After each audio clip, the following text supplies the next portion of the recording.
Good evening friends, কেমন আছেন সবাই? আশা করি খুব ভালো আছেন। একটু অবাক হচ্ছেন তাই তো আমাকে এই মোমবাতি হাতে দেখে? হ্যাঁ, মোমবাতি হাতে অনেক দিন পর লাইট চলে যাওয়াতে একটু আলাদা ফিলিংস হচ্ছে, ভালো লাগছে। সেই ছোটোবেলার কথা মনে পড়ে যাচ্ছে। কিন্তু যে ঘটনাটা ঘটেছে সেটা মোটেও আনন্দের নয়। অটোমেটিক লাইট চলে যায়, কোথাও কাজ হয়, সেটা মানতে পারি, মেনে নিই। কিন্তু আজ যেটা ঘটেছে সেটা একটু শেয়ার করতে চাই। একটা বাচ্চা তাদের ছাদ থেকে ঘুড়ি ওড়াচ্ছিল। সেই ঘুড়ির সুতোতে লাইটের যে রাস্তায় যে পোলের লাইটগুলো থাকে সেটা কেটে যায়। কিছুক্ষণের জন্য বীভৎস আলোয় আলোকিত হয়ে যায়, ফায়ারিং হতে শুরু করে। একটাই রক্ষা যে কারোর কোনো ক্ষতি হয়নি, কিন্তু হতে পারতো অনেক কিছু।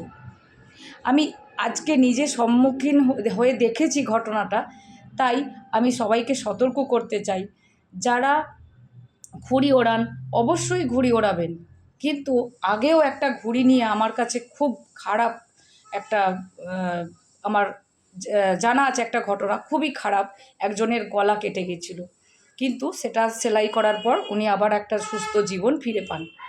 আজকে আবার এই ঘুড়ির কারণে একটা বড় দুর্ঘটনা থেকে আমরা সবাই বেঁচেছি, এই এলাকার মানুষগুলো বেঁচে গেছে। তো সবাইকে একটা কথাই এই বার্তাটা দিতে চাই, ঘুড়ি ওড়ান, আনন্দ করুন, কিন্তু এতটাও আনন্দে মগ্ন হয়ে যাবেন না যেটা নিজের থেকে নিজের ক্ষতি তো হবেই, আরও 100টা মানুষের ক্ষতি হয়ে যাবে। আজ যে কত বড় বিপদ থেকে আমরা বেঁচেছি শুধুমাত্র আমরাই জানি।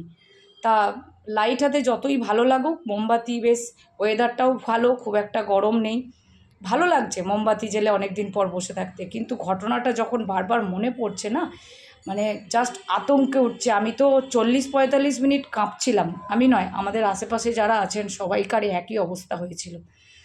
এই সতর্কবার্তা দিতে চাই, ঘুড়ি থেকে খুব সাবধান। ঘুড়ি কিন্তু অনেক অনেক বড় ক্ষতি করে দেয়, বিশেষ করে যারা বাইক চালান, সামনে ঘুড়ি চলে এলে অনেক অনেক বড় ক্ষতি হয়ে যায়।